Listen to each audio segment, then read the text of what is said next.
Oh, hey everybody! It's Romania Black, and we're on episode 7 of Revolutionary Girl Utena. And to give you all an idea of how far ahead I'm watching,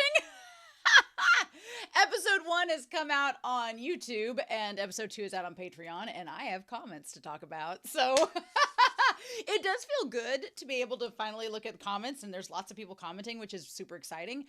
So I do have lots of things to go over. It's also nice to finally get some context to a few things that I didn't know because I jumped in the series and was watching ahead. So, but let's just dive in and talk about them, and because there's a lot to go through before we go through this episode 7. But we last left off at a pretty, it seemed like a good one-shot episode. Nanami, bless her heart, was stalked by this elementary school student, and some bonkers shit happened.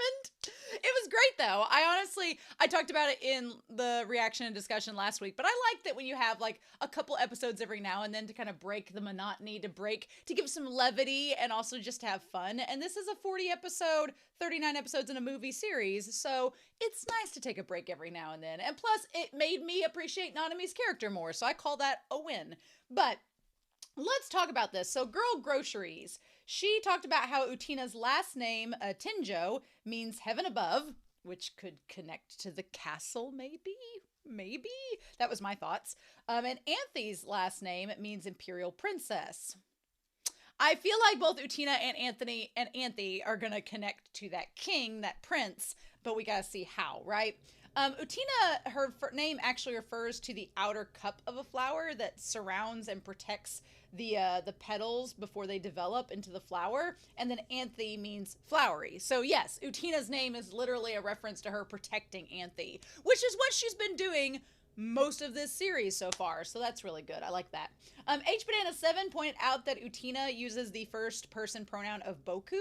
Usually that's reserved for a male. The only time I've ever known about the Boku versus there's a character in Jujutsu Kaisen and a character in Kuroko's Basketball that alternates the use of Boku, and then I don't know if maybe that's Boki and another term, but I know that they alternate the way that they use certain language patterns in Japanese. So that's interesting. Thank you, HBanana. Nakanai, JP, pointed out, and I thought this is important, that the end in End of the World in Japanese refers to a place, not a person. And I was like, oh, so when they say they're getting letters from the end of the world, it could be that Kiryu is talking about the letters are coming from a place, not specifically. It's not a person that's end of the world. It's a place that's the end of the world. Kind of like I think of Unico, the Isle of Magic, where they go to the ends of the earth. That's what it makes me think of. So I'm like, okay, cool. So we got a little confirmation with that. Nice language. I thought that was good. And I don't consider that a spoiler because you're pointing out the Japanese context of the word, which is important. So thank you very much, Nakanai JP. I Swallow Apple Seeds 927 pointed out that Shichiro Kobayashi is the art director of the series and was also the art director of the movie Angel's Egg, which I really want to watch at some point, but I've seen little snippets of, and I watched a critique of it a long time ago, but to be honest, I don't remember much of the content of the plot. It just seemed interesting, so I definitely want to watch that eventually. And they worked on the 1997 Berserk anime, which I love. So that's probably why I really like the aesthetic of this show, because it has the same art director as Berserk, which I really enjoy as well. So that's awesome. Thank you, I Swallow Apple Seeds. Savvy Bruno 5, or Savvy Brunos, talks about how Toga and Sayonji, they're 17. And Utena and Anthe are 14. And that's that whole, I figured out the last couple episodes, I was like, oh, so there's an elementary, a middle school, and a high school all in this location. We talked about that last week. And then I was trying to wonder last week, being like, well, how old was Kiryu whenever Nanami was in grade school? He looked like he was in junior high or high school already. Well, now we know. He hit puberty pretty early. So he's 17, and Anthe and Utena are 14. So this whole student council, I was thinking of it in the context of an American student council. In the U.S., at least at my school, you had a student council for high school for 9th, 10th, 11th, and 12th grades. And then I was just thinking that Japan maybe had a junior high student council, and I was like, okay. But that's not the case. So Sayonji and Kiryu are in high school. Anthony and Utena are in middle school. our boy Mickey's in middle school as well. He's a little bit younger than Utena. We don't know about Juri yet, and we assume Nanami's in junior high or middle school as well. So we don't know about Juri. I'm assuming she's in high school because she's not hanging out with the rest of them. Just assuming. But we don't know a lot. Juri's the one that we know least about at this point, so maybe we'll find out some context and learn more about her. But thank you. Yeah, so those of you, I told my moderator today, or yesterday, I told my moderator, I was like, I'm so sorry. You're going to get tons of comments where people are trying to tell me that they're high school students, and she was like, it's fine. She's like, I'm not bothered. And I was like, oh, good. Because it's going to be a hard time probably reading and being like, yeah, I'll get to it. Don't worry. Then I had a couple other comments that I wanted to go through as well. I wanted to point out here that Oliver Jajado and Jean Echo, they both gave me the commentary for episode 2, as well as Pancake gave it as well. I have the episode 2 and episode 3 commentary to talk about at this time. In episode 2's commentary, director Kunihiko Ikuhara talks about what this very novel means to him. Episode 2 is For Whom the Rose Smiles. Quote unquote, the bird fights its way out of the egg. The egg is the world. Who would be born must first destroy a world. The bird flies to God. That God's name is Abraxas, which is we saw them say as they're going up their Team Rocket-esque elevator. It's by Hermann Hesse from Endymion, translated from the German by Michael Roloff and Michael Lebeck. He says, when I was in middle school, my classmate T recommended me to a book by Hesse. He said, inside this book is everything about me. I didn't know what he was on about. However, that particular quote stuck with me. One day long afterwards, T and I met up again after not seeing each other for over a decade, and I brought it up. What was that again? He didn't even remember the book existed, let alone that he recommended it to me. To think he'd just forget everything about himself. I wonder if Hesse wasn't needed in the world T lived in after middle school. In which case, I wonder why I didn't forget. I experimentally added another passage to Hesse's. If we don't crack the world's shell, we will die without being born. Smash the world's shell for the revolution of the world. Oh, so he took Hesse's quotation and added to it. Assistant director Kaneko and I discussed Anthony's character time and again because I was obsessed with the idea that whether or not it was good, nobody would want to watch a dark and depressing show. That cooking smock over the gym clothes look was the result of our conversations, and she finally turned fun. No, she turned into a magical girl. Ah, so I kind of like this. I like the idea. That's such being really interesting because I love this concept of stuff that influences you may have gotten from someone else that they don't even remember. I talk to my friends all the time about this. I will remember a specific memory from my college days or from our friendship, and I'll bring it up, and they'll be like, oh, I don't remember that. And then my best friend is really good at remembering the clothes that people wore during an event. She'll be like, hey, do you remember that one time you were wearing this outfit? And that's what connected that to that memory. And I'm like, how do you remember what I was wearing? And she's like, that's just how my brain works. That's how I connect to my memories. So I love this concept that Ikuhara was recommended this book and it completely revolutionized and influenced his way of thinking. And then when he went back to the person that recommended it, they were like, I was just recommending. And plus, when you're in middle school, I feel like we use a lot of hyperbole. We say things like, it was the best day ever, when it really wasn't. And this book is everything about me, when it's really not. And plus, when you're in middle school, I feel like you're still in that developmental process. You are literally Simba on the log, and the mane's not grown out yet, and you've not fully developed. Your brain doesn't stop developing until you're 25.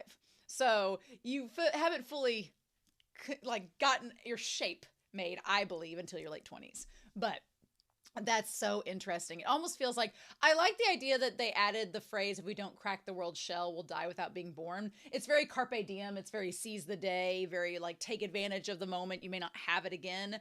And you'll never know until you try, right? So, and I also like the idea of smash the world's shell to revolutionize the world. To change it, you gotta, in order to cause some change, you gotta crack a few eggs. Right? So I thought that was really, really interesting, right? Pancake also noted for episode 3, this was a comment they posted in the Discord, but it's from Grunge Hamster on YouTube. The DVD box sets for Utena have booklets that include translated commentaries by the director. Oh, okay, so that's where all this is coming from. Good. Full credit to Shay Guy of markwatches.net for previously transcribing them and putting any potential spoilers. And luckily they've blurred out the spoilers for me, which is nice. So the basic plot of episode 3 was ready quite soon after planning started. I believed the thinking was, we need to bring the mood of Miss Saito's manga into this. But the truth is, you don't see the cliched plot lines like this in Miss Saito's manga. The way that Toga approaches Utena is almost uncomfortably stereotypical shoujo. But thanks to that, we were able to strongly impress upon the audience that this was a shoujo manga anime. Production-wise, we were in disorder. In the background art meeting, we discovered that the master layout drawing, the base sketches for the backgrounds that were supposed to have been ready, were more or less non-existent. As the ashen-faced staff to look on, Mr. Kobayashi and I sketched like mad. It was an ordeal. But I think that over the course of dealing with it, the two of us were able to achieve a consensus about the direction the art should take for the rest of the series. I kind of like that. Again, we talk about Neon Genesis Evangelion. In that series, there was a lot of production issues that caused a lot of delays and a lot of crazy overhauling and reworking, and sometimes you kind of breed and form your own and best ideas when you are under a stress like that. So I think that's so very interesting. But yeah, it very much, episode 3 with the dance was very shoujo.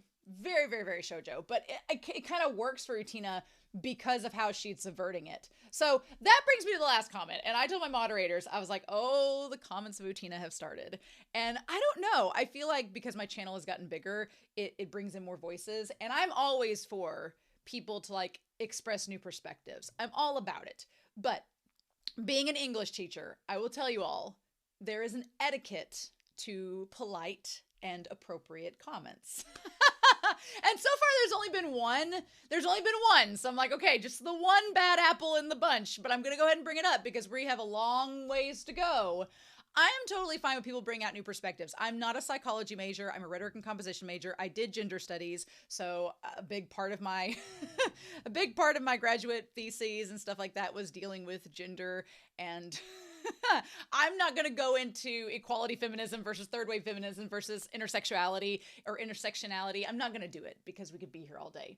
And if it comes up in the episode, that's cool. But I did have someone comment, and I'm not going to bring their name up because it's not important, but I did have someone comment saying that, that I missed something. I wasn't interpreting something correctly. And look, this is fiction.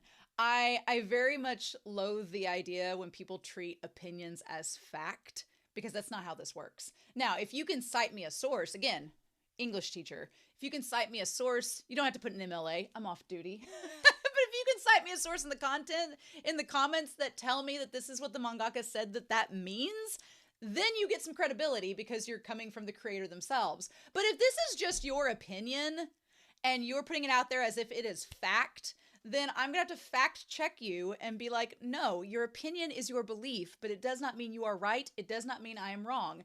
Just like my opinions of this show are not to be taken as fact. It's just this English teacher's perspective based on what they know and what they believe about the show.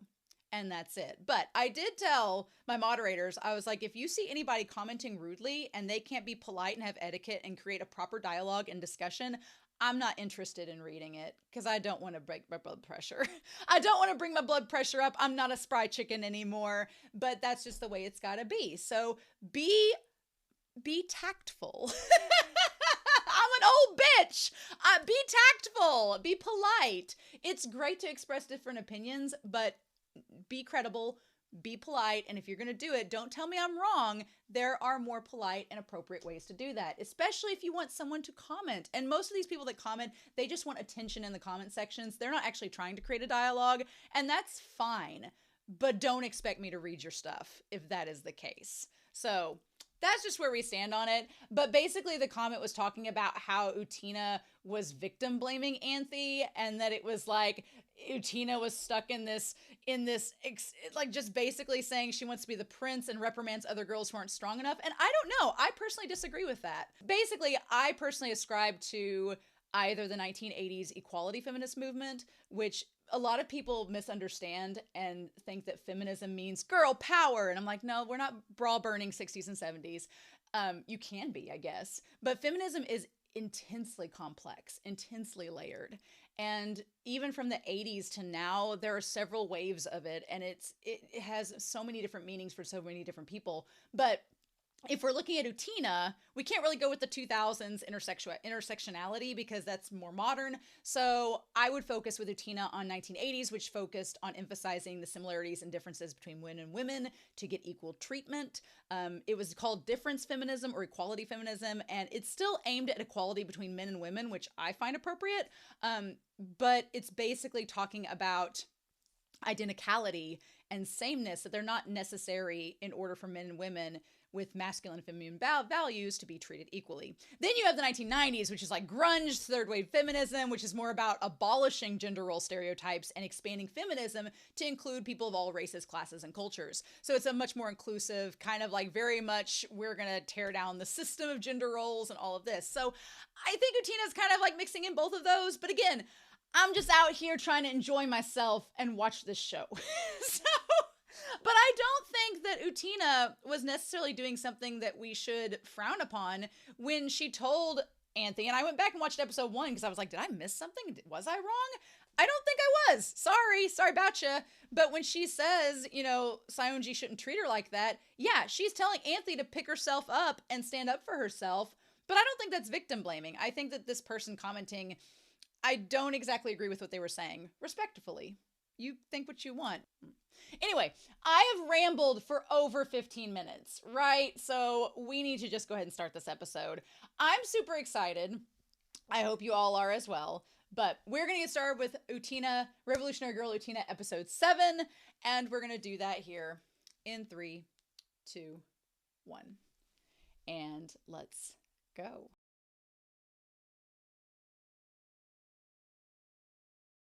Well, I wanted to find out more about Juri, and we found out more about Juri, and I don't think the jury's out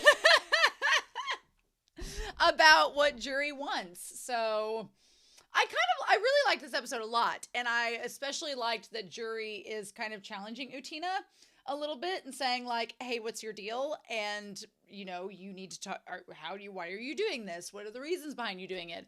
And Utena's reasoning is still a bit underdeveloped, I think is the best word for it. I think Utena doesn't perhaps quite realize what this decision to dress the way that she does, to act the way she does, we're going to talk about it in her personality and how that kind of factors into this. But I love this idea. So far, as we've known, we've talked about what each of these characters want. So Saionji, for whatever reason, we don't exactly know why, but he wants, his miracle is power, and to do with that. What that all entails, we don't know. We honestly don't know a lot about Saionji. We know the bare minimum. He was our first antagonistic character, but we know not very much about him. I would actually like to know more about Saionji, but I'm sure that we're going to get to it in these 39 episodes. But we have that. Kiryu is even more mysterious. We don't know a lot about Kiryu and what he wants. He's even more mysterious, but he's our resident shit stirrer. He just will stir the pot and keep this whole thing going for reasons we don't know. We'll find out more about him as well. And then we've had our discussion with Mickey. And Mickey's whole thing is this miracle tied to nostalgia. That he wants things to go back the way it was when he was happy with his twin sister and la la la. And we saw how that went down. And Juri was the one. I honestly thought at first, and I'm sure now that people have watched the episodes, they're probably cackling through their teeth being like, you were shipping Juri and Mickey? And I was, because I thought that Mickey was trying to I thought that Juri was trying to keep Mickey from getting his wish and from getting his miracle from Anthe because she wanted him for herself. But nope. The thing was that she thought it was all folly and she thought it was a terrible idea and wasn't going to work. So she didn't know why someone as smart as Mickey would be so wrapped up in that miracle. She's like, well, why are you so wrapped up? It doesn't matter. It's not going to work. It's not a real thing. And that's what I thought she was getting at. So now, no, it was really that. So Juri believes she wants to disprove that miracles can happen because of her own experience and how traumatized it left her. So her thing was that she was in love with her friend, but there was this guy.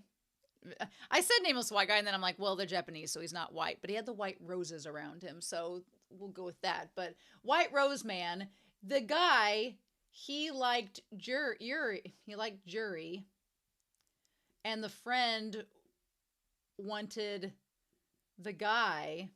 So essentially, we'll put it up here. So essentially, there was the guy. He liked Juri, but Juri liked the girl, and the girl liked the guy. So then the girl plotted to get the guy to not like Juri, but she also doesn't know that Juri likes her, and they end up together. And Juri is left heartbroken because she can't tell the girl that she likes it. I mean, I'm sure she could tell the girl that she likes her, and that gets into a whole host of things because, I mean, we can't say that she can't just come out and say that she likes the friend that's a girl because she's a girl. And I'm sure some people would argue that, but I mean, if you look at Sailor Moon, which came out before this series, it featured two women in a homosexual relationship with one another, and that was at school. They were making out in the hallways. They were making out in the hallways after school. It was a whole thing, and nobody said anything. So I don't think that that's the case. I think it's more along the lines of she doesn't believe that the friend is ever going to be attracted to her. And so Juri's like, do I become a homewrecker and get in between her and this guy that she loves so that I can profess my love to her when she thinks that I love the guy and I don't? Is it worth it? Or do I just take the hit and go? And that sucks. It sucks. Nothing hurts worse than when someone that is your friend likes someone else instead of you. And I know the pain of unrequited love. And so I can relate to Juri on a level, and I get it. And it sucks, girl. But no reason to get violent, but we'll talk about that. She's like, there are no such things as miracles. I like the callback from the very first image of her, like when she put her hands over Juri's eyes. I thought what was going to happen was that it was going to be like this love affair between the two girlfriends, and that they broke up under bad circumstances. But no, that or she died or something. Because when she said, I don't think the miracle that I want is possible, I was like, oh, well, did she die and you can't bring people back from the dead? That's a legit miracle that can't happen. But she's like, Juri has a heart, and Juri's like, I could get my miracle to take place and come true, but then I would destroy the relationship and ruin that guy's life. Do I want to be a bad person and do that? Or is there a way that through this miracle that y'all tell me could happen, is she saying that this miracle could lead to her friend coming back to her? Would she leave the guy and come back? That would be the miracle. I mean, I don't think Juri wants to be a homewrecker, but she would like that girl to love her. There's a lot of number threes represented in this series. The 3 windows are represented, the big windows there. And then we have the fencing match, which I like. I think the fencing match is great. And then that shot of her with like her like neck cowl like tore open and the necklace and the locket with the girlfriend's face in it. It's a really good shot. I am secure enough in my sexuality to say that Juri is a very attractive character. She's very attractive indeed. And I do like her and Mickey's friendship now that I know that Mickey's kind of like, well, she's not interested in me that way. I kind of like Mickey and Juri's friendship. I think that they both long for a love that is no longer available to them. There is a factor of nostalgia in Juri's wish, and both her and Mickey would like things to go back to the way that they were with the people they care about, but that is no longer possible.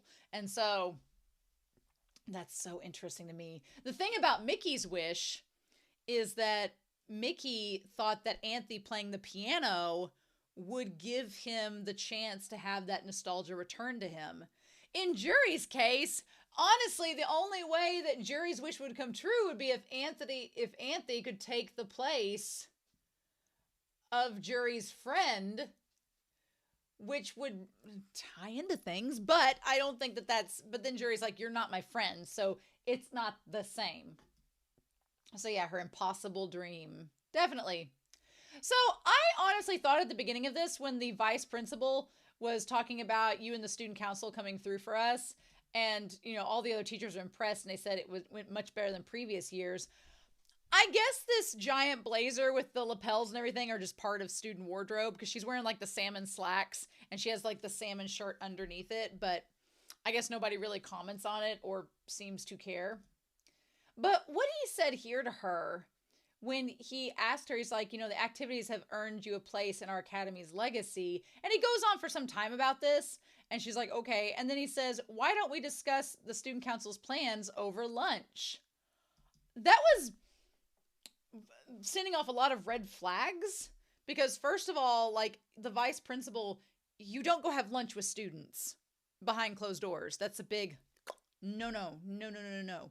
And that felt like it was going to lead to, especially when he goes and gets the counselor and they go get lunch, it felt very flirtatious between the two of them and like a date almost. And I was like, was he about to like harass Jury? And I was like, I don't think so. But it was sending off some red flags. And I was like, no, that doesn't sound good at all. And then he says, wait here a minute. And then goes to like play some, and she ends up playing like Jedi mind tricks on them. Meanwhile, while he's going off somewhere, I liked that the school counselor, her hair is like 3 roses. But she's like, why'd you bring this pet on school grounds? And Utena's like, well, it's not my pet. I didn't bring him. He just brought me my lunch. She's like, he just brought me my lunch. I'm sorry. I left it at home. He brought it to me. What else do you want? And she's like, is that against the rules? And they're like, well, a monkey bringing your forgotten lunch is a problem far beyond rule violation. To be fair, I don't think it's a problem far beyond rule violation, but I do think it definitely asks some questions beyond rule violation of why a monkey is bringing you your forgotten lunch. She's like, do you understand? And then, well, she's like, well, just because you say stuff like that. And she's like, what's this with this rebellious attitude? Which is really funny to me because I don't think, we look in 2024 eyeglasses. Utena's is not being rebellious at all. She's just being, kind of a smart aleck, but it's not anything crazy. But in the 90s, I think the teacher was expecting Utena to be like, oh, I'm so sorry. It'll never happen again. Oh, and being all meek and conforming to like a stereotypical gender role. And Utena's just like, I don't know what the big problem was. like being Kate McKinnon, like scratching her leg or something. And then the counselor gets even madder. And of course, then she throws the monkey and goes after it because it runs away. Which, granted, if I was in a school, I'd probably want to catch a loose monkey, but... So then Jury's like, hey, you're Utena, right?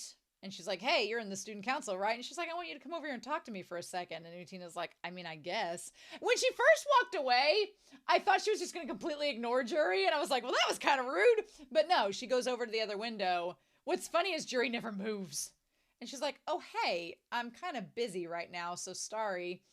And then she follows the counselor into the room. But Jury, something that's very interesting about Jury is she is very strong-willed. And she doesn't quite take no for an answer. She's like, She's like, actually, the vice principal's like, shall we go? And she's like, Mr. Vice Principal, that female guidance counselor you were after just went into the counseling room over there. And he's like, what female counselor? And she's like, you were just telling me you wanted to talk to her about student guidance over lunch. So I'm like, is the vice principal, is he in the early stages of dementia? Does he have has he forgotten? What, did she perform a Jedi mind trick? Did she basically say, if you don't leave me alone, I'm going to make a scene. So why don't you go over there and bother her instead? Okay, bye. Maybe that's what she is. They said that Jury has had a history of being violent in the past, and maybe she was giving the vice principal the hint politely to go away, and it took him a second. And he's like, well, what do you mean? And then she's like, you and I are the ones that are going for lunch. And she's like, I won't repeat myself. That will be all. So she basically just sends him away. And he listens, which is so baffling that she has this authoritative presence to her. And she's like, oh, I'm honored you're asking me out to lunch. And then she hurries off with him. And he's like, who cares about your makeup? Let's go. Which means he's just having lunch with her. And she's like, oh, I just found that the most wonderful place serves up eel bowls. And he's like, why do I have to eat eel with you? So yeah, the vice principal wanted nothing to do with her. And then Jury sent him on a date with her regardless. I still get a weird feeling about that moment, but we'll just let it pass for now. And then Utena's like, well, that's what I call a miracle. Like, Utena! You're just like pouring salt into the wound. Just like, because at first I was like, oh, well, that's really handy that you could do that, Jury. But speaking of which, she's like, wow, even the teachers bow down to you. And what does she say was the reason? She's like, well, they say you're actually a delinquent. And anyone knows your true colors won't go as near as 10 meters from you. I like these one guys are just playing golf on the quad. And the one guy like is holding his arms out while the other guy's about to swing a golf club at him. What? Just the most random things in this series sometimes. And you're like, well, you make me sound like a wild animal. She does remind me of a tiger, which goes with the orange. She's like Shere Khan, like lurking in the bushes about to pounce. And Utena's like, well, I heard even teachers get kicked out if they get on your bad side. And she's like, what are you talking about? She's like, you can't underestimate the underclassmen's ability to gather information. Are the rumors true? Well, who's to say? I like these guys all playing with broomsticks and mops. I hear you're not bad with a sword yourself. Oh, no way. I don't like sword fighting. Speaking of, since you're in the student council, you're after the Rose Bride too, aren't you? Of course, Anthe comes out with an orange rose. Of course she does. Of course she does. It's like the show said, today is your color, Anthe. It's going to be the person that Utena is going to be challenging. She has like a sixth sense. Maybe it's the power of Dios that's cluing her in on it. And Jury's like, well, do you know why? She says the reason they're all after her? Well... And then she waves, and Anthe's like, oh, hey! And she's like, well, it's thought whoever is engaged to the Rose Bride will attain the power of miracles to revolutionize the world. And she's like, well, that sounds pretty cool. Since I'm engaged right now, I have that miraculous power is going to help on the finals. So yeah, Utena does not take the miracles seriously. So right now, she does not take the duels or miracles seriously. Although she might after this episode. And Anthe is supposed to grant the power of miracles. Anthe is pretty mysterious right now, so I don't want to say too much about her, except she kind of like, she has some agency, but not a lot of agency. It's a lot dependent upon the person that's with her. One thing that I do like is that Utena does like want her to do whatever she wants. She doesn't order her around, which is nice. And she doesn't seem to really care about this power of miracles either. Because she kind of just makes a joke about it, being like, well, I could ace every test. And she's like, are all of you serious about fighting these stupid duels over her? And then we see the girl with the flower. And Jury's like, well, you're right. Yeah, it's stupid to fight over the Rose Bride. And I'm like, anybody who says that, they're going to fight her over the Rose Bride. I was like, as soon as she said that, I'm like, Utena, you just had that same thing happen with Mickey like 2 episodes ago.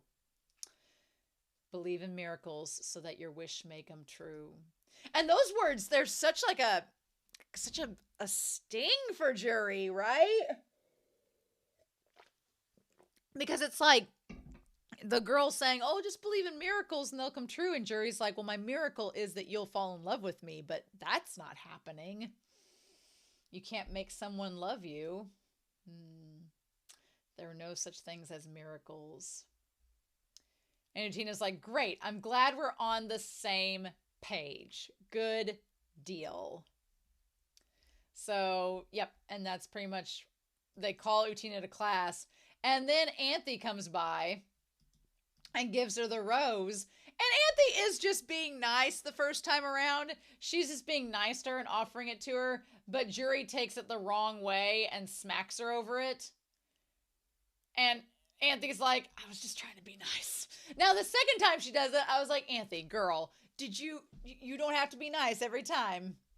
So then we have them all getting up there to the top of the building. Oh my God. So this pathway of, we need to start over here. The beginning. Okay. This battle thing is insanity. Okay? So, a man fighting for love, Sayonji Kyochi. So maybe it's power slash love. Maybe he just wants to be loved. So, okay, so we have this starting point, right? We're gonna go up there. We're gonna go up through this. So the starting point, I'm gonna kind of back over here, is we have Sayonji. Sayonji, who is fighting for love. And we have, it showed there was a line below it, meaning that there had been previous fights, but we didn't get to see those. So how dare? Okay, so then we have, I like this commentary. So then we have Utena, and everybody's like, who is she? It's like RuPaul's Drag Race. And then they fight, right? They battled, and Utena won, right? And it said she's pretty good. And then we had Sayonji again. And I like that the thing is a guy who doesn't know when to quit. That's hilarious. So then they battled again. And Utena won. And then it said here that Sayonji was then on the road to Loser Town. I'm like, Kiryu, Mickey, you guys are such bitches. So then the next one was on the 2-win streak, and it was Miki. And then we had Utena, and she was versing Mickey, right? And we know Utena won that one. And then it says, now it's my turn. And then it was like Utena on a 3-win streak. And then I like that they've just got this diagram to show how the battles are going so far. And Mickey's like, Jury, what are we going to do? They're going to add Jury's name to this now. And he's like, of course. I just like that, just like the rest of us, she keeps this position to duel. I like that Kiryu just randomly has knives and he throws them around the outline of Mickey. That part was really hilarious. And Mickey, who is not afraid of his life being harmed by Kiryu, just lets it happen. I also want to point out the chair that they're sitting in has 3 upside down hearts. There's 3 council members, minus Sayonji because he's just off in Loser Town, apparently. But Jury wants to disprove the power of the Rose Bride, the power of miracles. Mickey's like, really? And she's like, who's to say? But I need to study for finals on my own anyway. And I like that Kiryu is just stirring the pot. He's like, well, are you sure you want to disprove the power of miracles? And he's like, what if you could fulfill your unrequited feelings using the power to revolutionize the world? I'm like, Kiryu stirring the pot. She wants to fulfill her unrequited love. What can we do? I was like, damn, Kiryu. There's hope that your love may come to fruition. Do you still wish to disprove it? And she's like, are we really doing this? I like that Mickey is just standing there with the knives surrounding him. Ridiculous. What does he say there? Are you in love with someone, Juri-san? Well, she was, actually. And so then we go back. Of course, the girl has purple hair. And it's the 2 of them fencing. And the guy, who's very handsome, he's a good-looking guy, right? But Jury's not interested in him. You'd be a match for anyone on the high school boys team, Jury. So they were in junior high. They were in middle school when this was happening. And the girl there, she's like, she gives her the rose.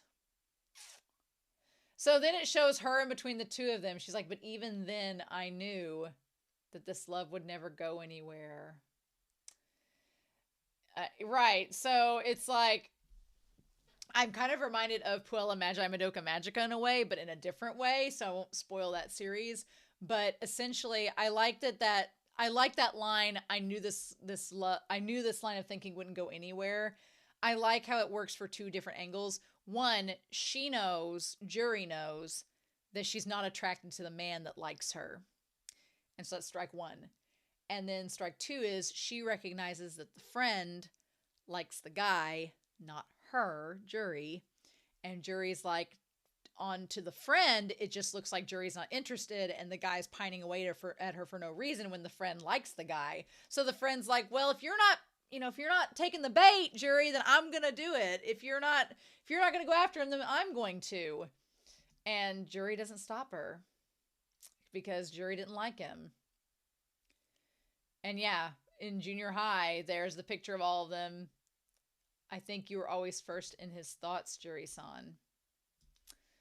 Even though you're way better than me at everything. And she's looking over at him in that picture. At least my feelings for him. But it's not you. And she didn't lie, but I have no regrets stealing him from you. And that part sucks so much because she's not even mad at the friend for stealing the guy. She's mad because the friend doesn't like her back. And it's like, that's even worse. I'm like, oh no, that sucks. I wanted him with all my heart. And I love not only the red string of fate that ties the two cans talking to one another together, and Juri's on the outside of it not communicating. But then when we go back to the image we saw at the beginning of the episode with her and the friend with her hands over her, then it shows her like covering up her eyes while they kiss. I'm like, oh my God, these horny middle schoolers. These horny middle schoolers. Damn. And the way that it's, you know what, the style of the show and everything, it almost makes it look like they're, especially Juri, makes her look like she's an adult. And this is like a dang soap opera and they're just a bunch of horny middle schoolers. But if you ever remember being in middle school, everything was drama. Hormones, everything. Teens being like, this is the end of the world. This is the end of everything. And it's like, you're 14. Calm down. But for a lot of times, it felt like that. And she's like, damn, this woman, I'm overjoyed to hear you're doing well. I guess they went to different high schools. I guess they didn't end up going to the same high school. And she wears this like very like 1990s dress and fur and everything. I'm like, girl, she looks 25 with that outfit on. When I look at the two of you beaming with happiness, it makes me feel nostalgic. It makes me feel envious. Damn.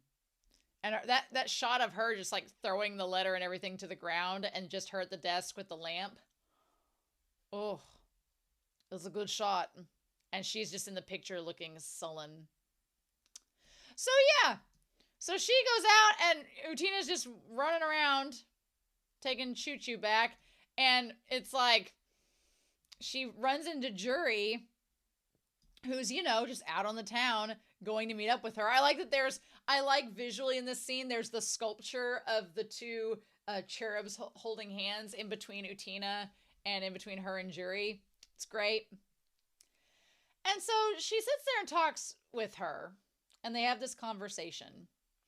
And I think it's important, this conversation he has, because yes, Juri does look like a supermodel. She looks great. She looks very gallant, as Utena's calling her. I bet everybody would be surprised if they saw you in such ladylike clothes. I think that's what triggers the argument, is because normally Juri wears like the pants and is the fencer and everything, but here she's, you know, wearing this very ladylike uniform. And I think there's a really interesting thing, a conversation that happens here about femininity and gender that occurs between Juri and Utena, because she almost seems to frown at that, being like, oh, I can't be feminine as well. I think that's interesting. Again, in Sailor Moon, you have Uranus and Neptune, and Neptune arguably is extremely feminine, and looks like the stereotypical, like, big wavy hair and, like, wears all the frills. And then Sailor Uranus, she, like, has the very stereotypical, like, more masculine look for a woman. And they kind of subvert and yet fit visually into that stereotype. But I like what Juri does here, being like, well, why can't I look feminine? What are you saying? What are you trying to get at? And she doesn't necessarily say that, but you can just see kind of, she's like, why are you out here alone at this hour? I kind of like what she represents, because Juri is like, I don't have to. I can be, Juri kind of almost represents being both. She can dress beautifully feminine, wearing this stole and everything, but at the same time also be a fencer, and that the stereotype doesn't define her, right? So then she's like, oh, you keep that uniform even on at night, huh? And she's like, well, yeah. And then she's like, why are you always dressed like a boy? And Utena's like, well, how do I say this? To tell you the truth, it's because of a guy. And Juri's like, what? So Utena explains that she dresses like a prince, that her dress is because of the prince that influenced her. And she basically recounts the beginning of episode 1 for us. And she's like, and the prince said, don't lose your strength and nobility. And so she believes that this is all part about staying strong and noble by his influence. Even when you grow up, don't lose your strength and nobility. So he gave me this ring to remember our meeting by and said, this ring will guide you to me. And she said, I remember the prince looks so cool to me. And so I want to see him again. And I want to be as much like him as I can. And so I wear this. So she wants to imitate him, to be cool and impress him when they meet again. And I think the jury was not expecting that answer.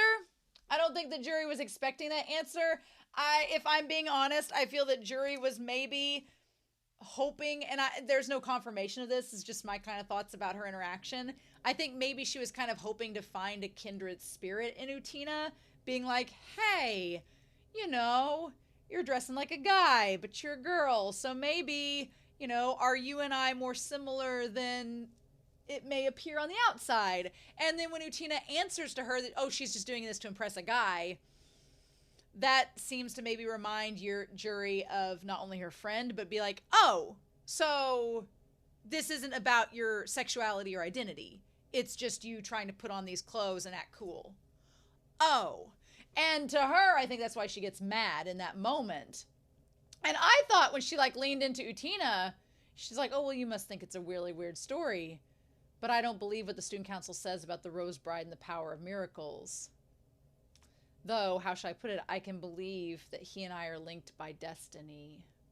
And maybe you could call that a miracle, which is why she's all about all of this whole deal. And then whenever Jury like put her arm down like her shoulders and her hair and like looked down at her smiling, for a second I was like, okay, either she's going to smack her like she did Anthe, or she's going to try to kiss her. And I was like, the second one doesn't make sense in this context. So I was a little confused for a second. And then she leans in and like goes to pry the ring off of her, saying, throw away your ring. And she's like, you make me sick. That so-called nobility of yours is a cheap act to impress a guy you like.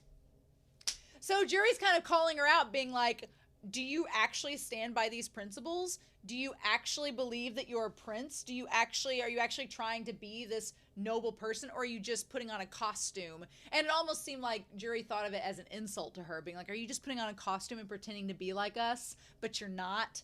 And it's like, ooh. And Utena is like, I don't know what you're talking about. She's like, fighting over the Rose Bride is just as stupid as your feelings for your prince. And that definitely felt like Jury was projecting a little bit of her own insecurity in that moment, that Utena is desperately wanting to impress this person that it seems impossible to find or impress. And so for Jury, it kind of ties back to her and her friend, and she's kind of projecting her own frustration onto Utena, being like, well, you can't get with him, I can't get with my friend. Someone with true nobility is worthy of partaking in the duels. The Rose Hill isn't meant for little girls like you. And I'm like, damn, Jury. And then Utena's like, well, get the F off of me. She's like, you don't get a right to choose that. And she's like, this is my only link to him, so I can't lose it. And then that's when Jury's like, well, then fine, show me a miracle. And Utena's like, I thought that we weren't going to do this. She's like, I'll expose the truth of it with my sword. Yikes. And then, of course, Anthe is, like, imitating these rabbits. Also, the chairs look like crowns. Just talking about it. And she's like, Tara, Tara, Tara, Tara. The rabbits all dance all around. I don't know what Anthe's talking about with the rabbits, girl. That part, it feels like it's just... I'm like, usually rabbits, I think of sexual things. and I don't really think that applies what I'm thinking of to this episode. So then they talk about the Greek choir shows up, and they talk about the zoo and going to the zoo, and they talk about being too cold to go there. And the one of the duo says that the animals don't want to be there either. They only have boring animals, wolves, ostriches, giraffes, and they're messing with me. And they also said deer in there too, right? What'd they say? Like doves and wolves, deer, ostriches, and giraffes. So we had doves, wolves, ostriches, giraffes, and deer. Well, okay. So if we have doves are akin to flying, wolves, ostriches stick their head in the sand, giraffes, and then deer. I mean, we have how many student council members? Including Anthe, you have like, what, 5? I mean, Anthe would be the deer, right? She would be the most timid of them. If I thought of a dove, I would think of something with music, so I'd think of Mickey. If I thought of a wolf, here's the thing. An ostrich, I would honestly think of Sionji, and I know that seems weird, but Sionji, I think of him sticking his head in the sand and backing out. A giraffe, I think of Yuri, and then a wolf, I think of Kiryu. I would maybe, I don't know. There's probably no significance to those animals being mentioned, but we're just going to roll with it. And then we have this duel starting. So I wanted to go back up to the actual, to find out if the miracles exist or not. So I want to go to actually the words of the song. And this duel is actually really good because I didn't know how Utena was going to beat Juri, but she sure does by the power of a miracle. So we have universal light, mosaic light, which seems like nature versus religion, possibly, and a child of daybreak and the angel Lucifer. Child of daybreak meaning maybe Jesus? Angel's Lucifer, so it's the devil. And then apocalyptic light and Michael's light. So it's like Michael's the angel. Let's get up all on in here and talk about this. The angel Michael. I'm still working on the Old Testament. The archangel Michael.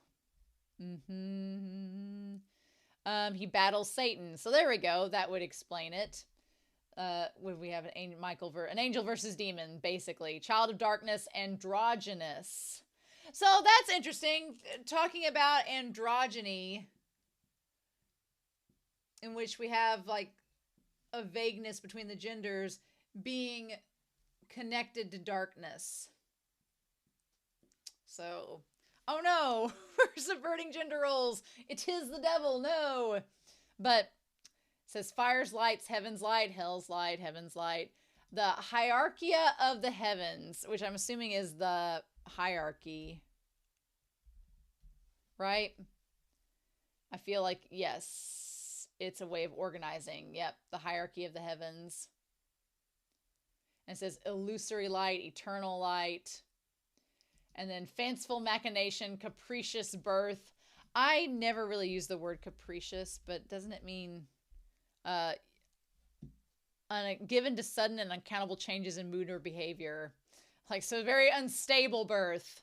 And then we have Nyx, Erebus, Uranus, and Thanatos. Like, so Nyx is a Greek mythology, the goddess and personification of the night. Oh, okay. And then you had Erebus, which is the god of the dark region of the underworld, right? And Uranus, I'm sure, is going to be the exact same way. Yep, which is the sky god. Yep. And then Thanatos, not Thanos. I was about to get them confused. Is death, and the son of Nyx, the goddess of night, and Hypnos, the god of sleep. So yeah, a lot of darkness being invoked in this song's lyrics. And then we get down to her saying, like, she's gonna, and then it says, body shining bright, spherical in shape, and gynous. Which just means having female organs. or pistils if you're referring to flowers. And then any more lyrics that we get on there? Born into every possible miracle. So yeah, this sword fight was really, really good. The principle of pleasure, the principle of nirvana. Talking about love in all the wrong places. Death's inevitability, in other words, the light. See the light without having lived. The moving phenomenon of life. I think that these lyrics have maybe been repeated before to an extent. But we get to in the cerebral universe. So we see the prince invoked, right? Now, here's the thing. The prince, we see his face with the green eyes. He kind of looks like Anthe, just a little bit. Maybe they're siblings, if not a reincarnation. But I swear, I don't know if that's like a brow line or if he has a dot on his head too, like Anthe. But the spirit of him gets invoked into Utena, and she lunges after Juri, and it says the shape of a life adrift. And then that's luminosity and Avidar seeking eternity. In other words, the imperfect return of the origin. Male and female, positive and negative, both are me. Oh, okay. So if we're doing that, up and down, left and right, both are me. I mean, front and back, heaven and earth, both are me. And that's when Juri says there's no such thing as miracles. Angel and devil, both are me. Inside, I'm hollow, hollow, hollow, hollow. Hollow, hollow, hollow. And that's when she sees the sword above her come down. And just like, I love that shot, back to that one shot of the three of them, and then it just skewers the rose.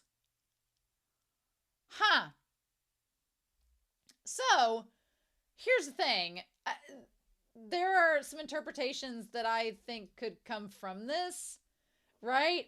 And that could be that the prince and Anthe are one and the same? They're two sides, or they're a person split in half? Maybe, possibly, because it says that they're both genders, but they're hollow inside, which could refer to the fact that it seems like Anthe just doesn't have a lot going on inside her. She seems pretty simple, and she literally has a sword inside of her and the power of Dios, and that's about it. Could be referring to that, or is it referring to the prince and Utena becoming one? I don't know yet. It could be a possibility. It almost seemed like the prince would be without gender. They could be both. And maybe Utena ends up becoming that. But I don't feel like Utena is a person's hollow. When it says that I'm hollow inside, that makes me think of Anthe or the prince. So, or maybe it's referring to Juri. Either way, the fact that sword came down and skewered that rose and her boob was left untouched, I was expecting like a cut or something there, but 'twas a miracle indeed. And she's like, well, that was coincidence. It had nothing to do with miracles. And Utena's like, I don't know. That was a pretty good swordplay for it to come straight back down. And she's like, may your wish come true one day. And Juri looks at her like, are you mocking me? Which I'm like, Anthe, come on now. But that makes her believe that she's going to have to keep fighting her. In the end, do you admit it was a miracle? If she does have the power to revolutionize the world, I'll take it from her with my own hands. And Kiryu's like, that's all I wanted to know. Just want to make sure we're still on the same page. Shit stir. And then he's like, so your secret wish will be granted. And Juri on the hill with her locket. You probably hate me for being this kind of person. Yep, but yes, I hate you. Because you don't even know what my wish is. Ugh. Yep, and she wants that girl to love her. Oh my god! So I do like Juri a lot. She's intense. Very intense. But I like her character a lot. I'm very intrigued that she called Utena out, being like, you can't run around. claiming you're this one thing when you don't even really know what you stand for. You think you know, but you don't. And she's bringing it out into the open. So that's really interesting. So, yeah. But I'm super excited to hear y'all's comments down below and see what y'all think. So, next week is episode 8, which is the rule of 8, and I'm really, really excited. I'm not going to watch the previews. I'm going to be excited when we get to it, but I hope you all have a wonderful week. Please stay safe, take care, and yeah, I'll be back very soon with more Revolutionary Girl Utena. Bye!